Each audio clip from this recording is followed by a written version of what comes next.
नमस्कार विद्यार्थी मित्रांनो, बृहन्मुंबई महानगरपालिका शिक्षण विभाग व्हर्च्युअल ट्रेनिंग सेंटर मध्ये तुमचं सर्वांचं हार्दिक स्वागत। बालमित्रांनो, कोविड-19च्या या कालावधीत आपली गतिशीलता मर्यादित झाल्यामुळे आपल्या शिक्षणाची गाडी रुळावरून घसरता कामा नये यासाठी बृहन्मुंबई महानगरपालिकेने तुम्हा विद्यार्थ्यांना घर बसल्या दर्जेदार शिक्षण प्रदान करण्यासाठी हे चॅनल सुरू केले आहे। बालमित्रांनो, मी तुमची व्हर्च्युअल टीचर अस्मिता गवंडी आज तुमच्यासाठी घेऊन आले आहे एक छानसा पाठ। चला तर मग आजच्या पाठाची सुरुवात करूया।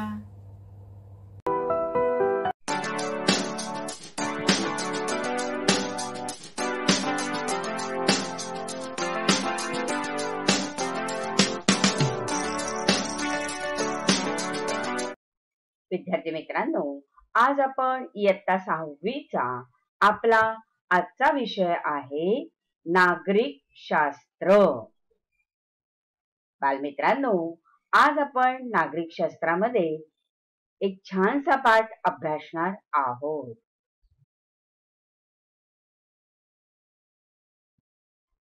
आजचा आपला पाठाचं नाव आहे आपले समाज जीवन।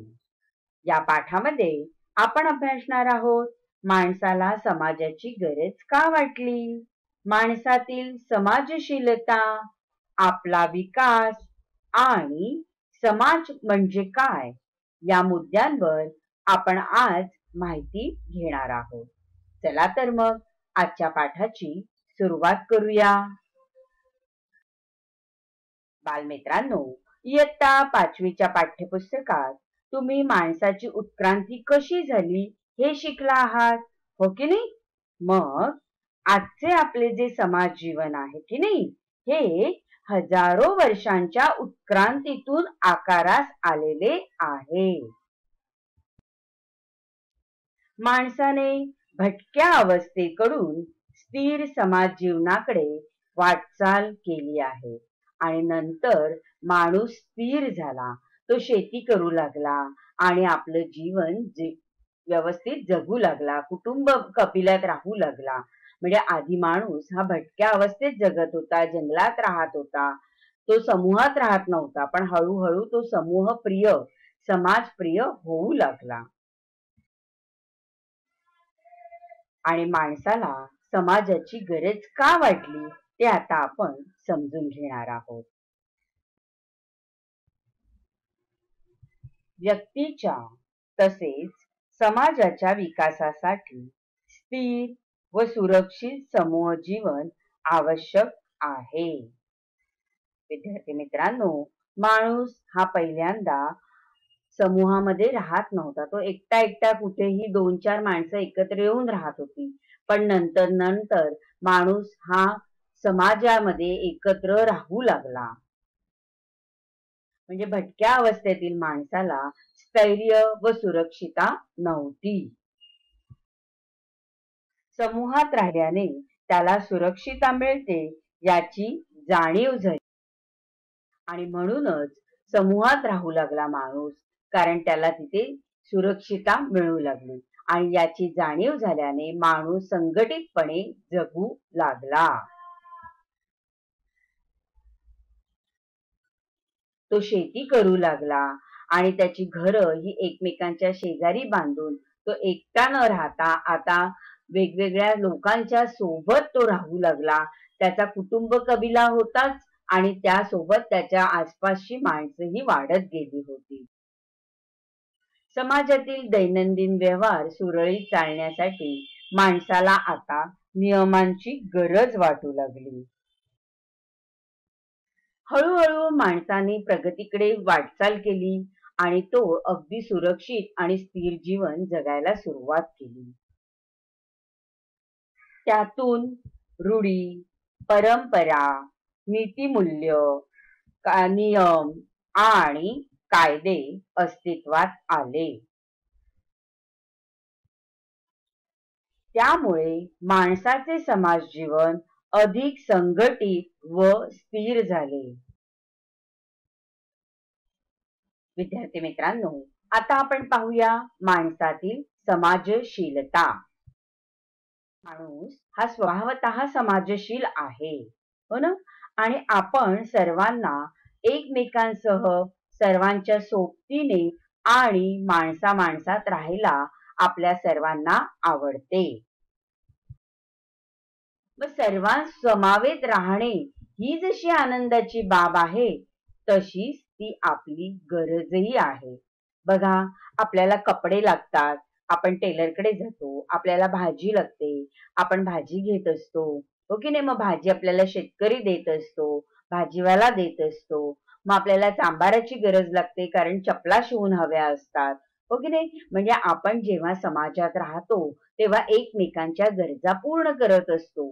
कुंभार मडकं बनवून देतो, सोनार दागिने घडवून देतो, लोहार आपल्याला लोखंडाच्या वस्तू करून देत असतो. मग ही सगळी जी लोक आहेत आपल्या गावामध्ये राहत असतात, जी छोटे छोटे व्यवसाय करत असतात, मग ह्या सर्वांसोबत राहण्याची गरज असते, कारण प्रत्येक जण एक दुसऱ्याची गरज पूर्ण करत असतो. आणि म्हणूनच सर्वांसमवेत राहणे ही जशी आनंदाची गरज बाब आहे की नाही विद्यार्थी मित्रांनो, तशीच ती आपली गरज सुद्धा आहे.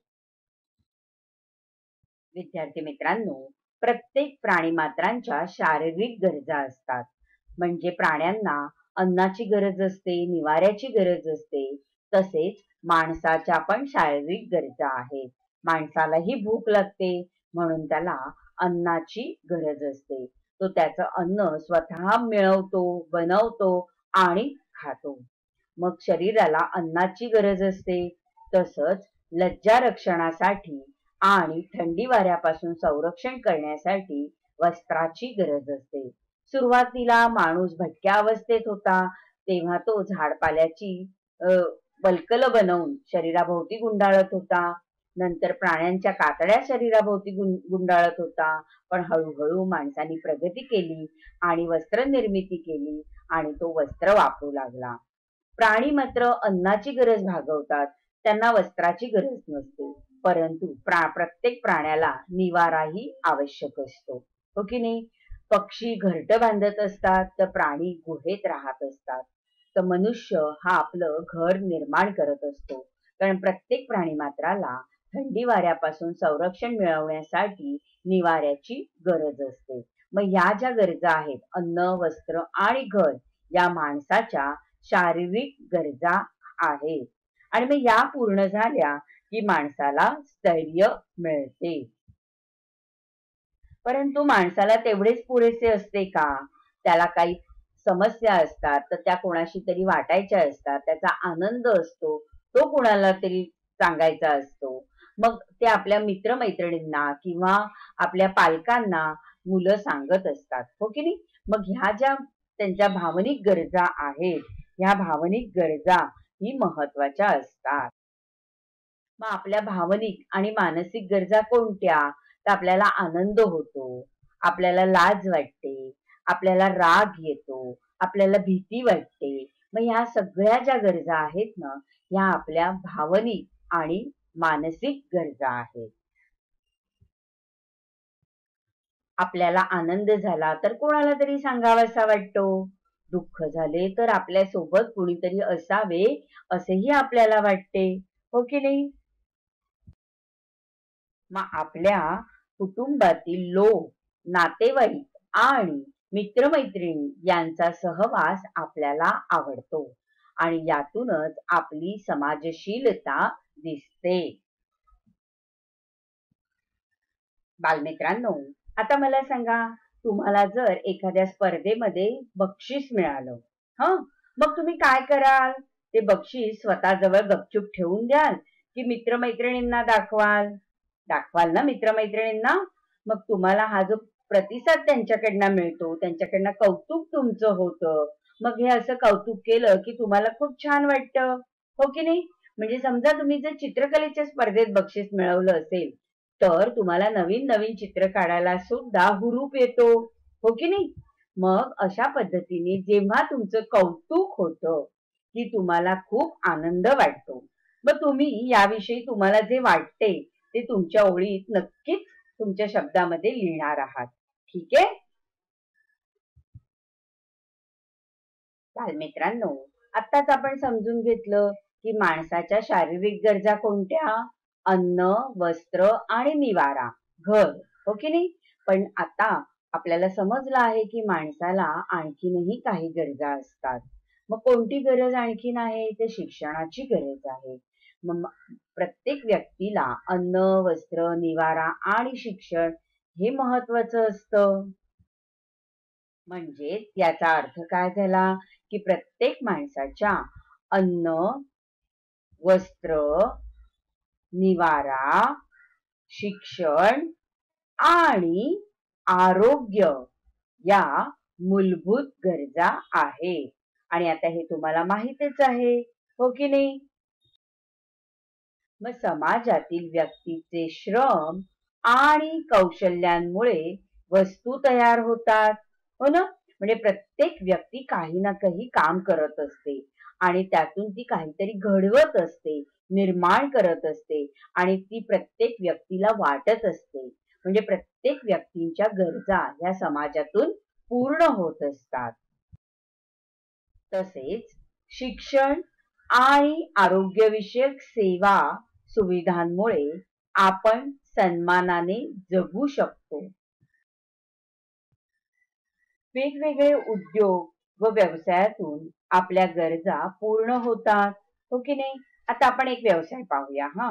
उदाहरणार्थ आपल्याला अभ्यासासाठी पुस्तक लागते, हो की नाही? आणि मग आपण जेव्हा अभ्यास करतो, जेव्हा पुस्तक वापरतो, वही वापरतो, त्या वहीसाठी आणि पुस्तकासाठी कशाची बरं आवश्यकता असते? सांगा, काय लागतं आपल्याला? तर त्यासाठी म्हणजे या पुस्तकासाठी आपल्याला कागद लागतो, हो की नाही? मग हा जो कागद आहे हा कसा निर्माण होत असेल? मग ही कागद निर्मिती प्रक्रिया पूर्ण कशी होते? म्हणजे वही आपल्या हातात जेव्हा येते किंवा पुस्तक आपल्या हातात येतं, मग ते कसं निर्माण होऊन येतं पहा बरं.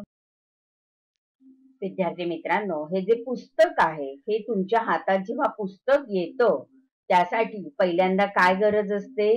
तर ह्या पुस्तकासाठी जो कागद हवा आहे या कागदाची निर्मिती केली जाते, बरोबर? मग निर्मिती झाल्यानंतर त्या कागदावरती छपाई होते. छपाई झाल्यानंतर त्या कागदाची बांधणी केली जाते, म्हणजे पुस्तक बांधणी केली जाते आणि नंतर ते पुस्तक आपल्या हातात येतं. एखादा व्यवसाय किंवा उद्योग जेव्हा विकसित होत असतो त्यामध्ये अनेक व्यक्तींचा वाटा असतो. उदाहरण पहा, वस्त्र निर्मिती व्यवसाय आहे. मग तिथे कापूस निर्माण करण्यापासून सुरुवात होते. म्हणजे शेतकरी कापूस निर्माण करतो, मग त्या कापसापासून धागा बनवला जातो. त्यानंतर धागा विणला जातो आणि कापड निर्मिती प्रक्रिया सुरू होते. कापडावरती रंगरंगोटी केली जाते, ते कापड शिवलं जातं आणि त्यानंतर त्याचे जे कपडे बनले जातात ते दुकानांमध्ये आपल्याला दिसून येतात. म्हणजे आपल्या आता लक्षात आलं असेल की समाजातील अनेक विविध व्यवसाय जे आहेत त्यामध्ये अनेक लोकांचा सहभाग असतो आणि या व्यवसायांमुळे आपल्या गरजा भागतात. आपल्यातील क्षमता, कौशल्यांचा विकास होतो आणि समाजात मूलभूत गरजांची पूर्तता होते. विद्यार्थी मित्रांनो, सुरक्षितता, कौतुक, प्रशंसा आणि आधार इत्यादींसाठी आपण काय असतो? एकमेकांवर अवलंबून असतो.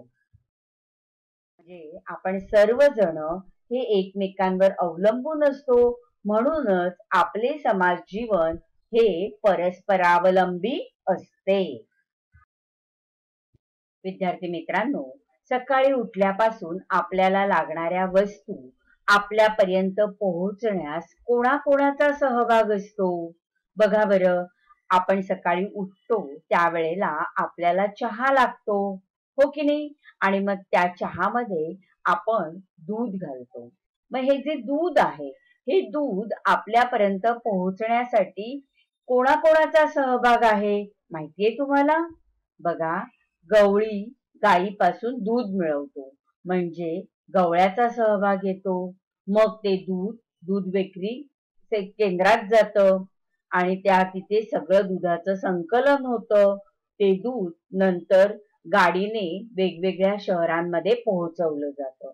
मग आपल्या शहरात जेव्हा ते दूध येतं तेव्हा त्या सेंटर पासून आपल्या घरापर्यंत दूध मिळवलं जातं. म्हणजे दूध हे आपल्यापर्यंत पोहोचताना किती जणांचा त्यामध्ये सहभाग आहे हे लक्षात घ्या. विद्यार्थी मित्रांनो, दूध हा एक व्यवसाय पाहिला, तसं वस्त्र हा एक व्यवसाय बघा. कापूस निर्मितीपासून कापूस पिंजणे, त्याचा धागा बनवणे, त्या धाग्यापासून वस्त्र निर्मिती करणे आणि या सर्वांमध्ये म्हणजे ते तयार वस्त्र दुकानामध्ये येणं, या सर्वांमध्ये सुद्धा किती जणांचा सहभाग असतो, हो की नाही? मग असे 5 वस्तू तुम्ही लक्षात घ्या की त्या 5 वस्तू बनवण्यासाठी किती किती लोकांचा सहभाग असतो, त्याची नोंद करा. ठीक आहे. आपला विकास. आता आपला विकास कसा घडतो हे आपण आता पाहूया.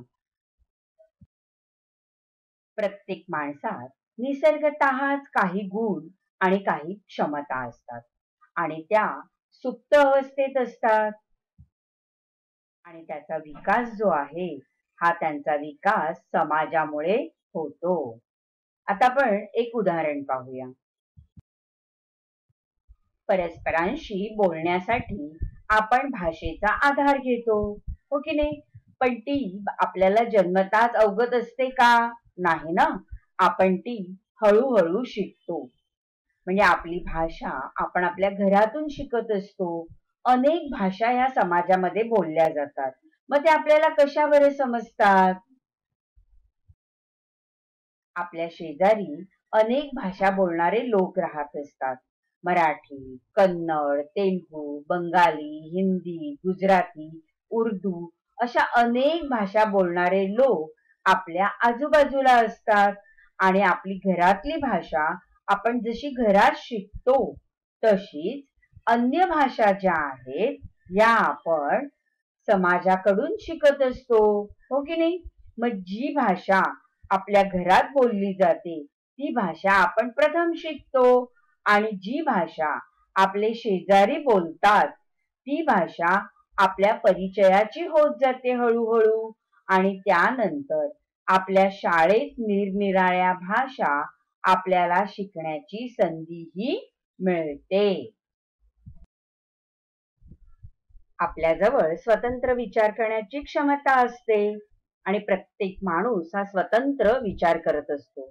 कोणाचेही विचार हे सारखे नसतात. प्रत्येकाच्या विचारांमध्ये त्याच्या भावभावना गुंतलेल्या असतात. आपण आता एक उदाहरणच पाहूया बरं. तुम्हाला शाळेत एक निबंध दिला जातो लिहायला. सर्व विद्यार्थ्यांना विषय सारखाच दिलेला असतो, पण तरी सुद्धा 2 विद्यार्थ्यांचे निबंध हे सारखे नसतात. का नसतात सारखे? विषय तर एकच आहे. उदाहरण घ्या, आई हा विषय निबंधासाठी दिला आहे आणि आईचं वर्णन करताना प्रत्येक विद्यार्थी आपल्या आईबद्दल जो स्वतंत्रपणे विचार करतो तो आपल्या निबंधामध्ये मांडत असतो. आता तुमच्या लक्षात आलं असेल की त्यातील तुमचा विचार वेगळा असतो, कारण आपल्या भावनिक क्षमता आणि विचारशक्ती ही समाजामुळे विकसित होत असते आणि विचार मांडण्याची आणि भावना व्यक्त करण्याची संधी ही सुद्धा तुम्हाला समाजामुळेच मिळते. आणि म्हणूनच तुम्ही जे विचार प्रकट करत असतात तुमच्या विषयांमधून तो विचार जो आहे तो प्रत्येकाचा भिन्न भिन्न असू शकतो, हो की नाही? माणसातील कलागुणांचा विकासही समाजामुळे होतो. गायक, चित्रकार, शास्त्रज्ञ, तसेच साहसवीर, खगोलशास्त्रज्ञ आणि समाजामध्ये सामाजिक कार्य करणारे अनेक लोक जसे शिक्षक आहेत, डॉक्टर आहेत, हो की नाही? या अनेक व्यक्ती समाजाच्या प्रोत्साहनामुळे व पाठिंब्यामुळे आपल्यातील गुणांचा विकास करतात. त्यांना मिळणारे प्रोत्साहनही तितकेच महत्वाचे असते. विद्यार्थी मित्रांनो, जन्मतः सर्व माणसे समान आहेत. माणूस म्हणून सर्वांचा दर्जाही सारखाच आहे. अगदी भारताच्या संविधानानुसार सर्वजण कायद्यापुढेही समान आहेत. संविधानाने आपल्याला संधीच्या समानतेची संधी आणि हमी दिली आहे. शिक्षण, क्षमता आणि कौशल्य यांचा उपयोग करून आपण आपली प्रगती साधू शकतो. अगदी लहानांपासून मोठ्यांपर्यंत सर्वजण संगणकावरती काम करत आहेत. म्हणजे ही जी संगणक शिकण्याची संधी आहे ती अगदी लहानांपासून मोठ्यांपर्यंत, वृद्धांपर्यंत सर्व जणांनी आत्मसात आज केलेली आपल्याला दिसून येते. आणि आज माणूस अंतराळामध्ये सुद्धा पोहोचला आहे, तो त्याच्या प्रगतीमुळेच.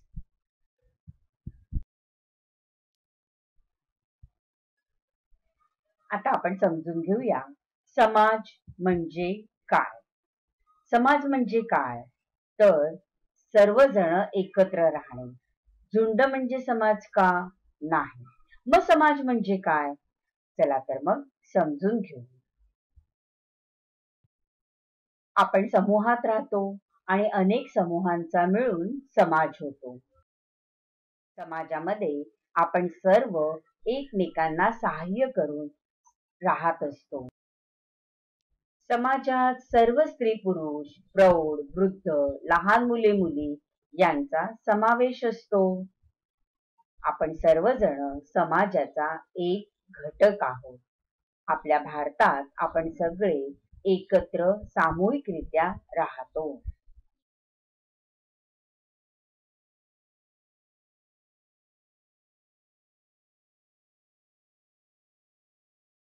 तसेच समाजात विविध गट, संस्था, संघटना असतात. समाजामध्ये लोकांमधील परस्पर संबंध, परस्पर व्यवहार, त्यांच्यातील देवाणघेवाण यांचाही समावेश होतो. माणसांच्या झुंडी किंवा गर्दी म्हणजे समाज नाही. काही समान उद्दिष्ट साधण्यासाठी जेव्हा लोक एकत्र येतात तेव्हा त्यांचा समाज बनतो. म्हणजे बघा, पाणी फाउंडेशन जे होतं त्यावेळेला सगळी लोक ही एकत्र आली होती आणि त्यांनी पाणी फाउंडेशन साठी काम केलं होतं. हो की नाही? आपल्याला माहिती आहे. मग ही एका समान उद्दिष्टाने एकत्र आली होती. आणि जेव्हा असं समान उद्दिष्ट असतं आणि त्यासाठी जेव्हा लोक एकत्र येतात तेव्हा तो समाज बनतो आणि ते सामाजिक कार्य होतं. अन्न, वस्त्र, निवारा, सुरक्षितता यांसारख्या गरजा भागवण्यासाठी समाजाला एक कायमस्वरूपी व्यवस्था निर्माण करावी लागते. आणि अशा व्यवस्थेशिवाय समाजाचे दैनंदिन व्यवहार होऊ शकत नाहीत. आणि समाजाचे अस्तित्व टिकून राहण्यासाठी व्यवस्था आवश्यक असते. उदाहरणार्थ बघा, अन्नाची गरज आहे. मग अन्नाची गरज भागवण्यासाठी शेती करणं आवश्यक आहे. मग शेतीशी संबंधित सर्व कार्य पार पाडण्यासाठी विविध संस्था निर्माण कराव्या लागतात.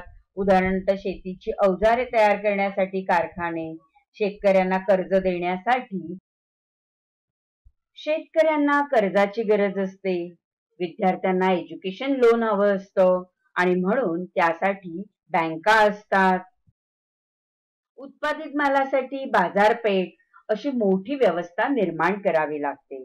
आणि अशा अनेक व्यवस्थांमधून समाज स्थिर होतो. विज्ञान आणि तंत्रज्ञान यातील प्रगतीचा आपल्या सामाजिक जीवनावर परिणाम होतो. विज्ञान निष्ठा, मानवी हक्कांची जोपासना, समता, पर्यावरणाचे संरक्षण हे नवे विचार स्वीकारले की समाजाची प्रगती होते. धन्यवाद.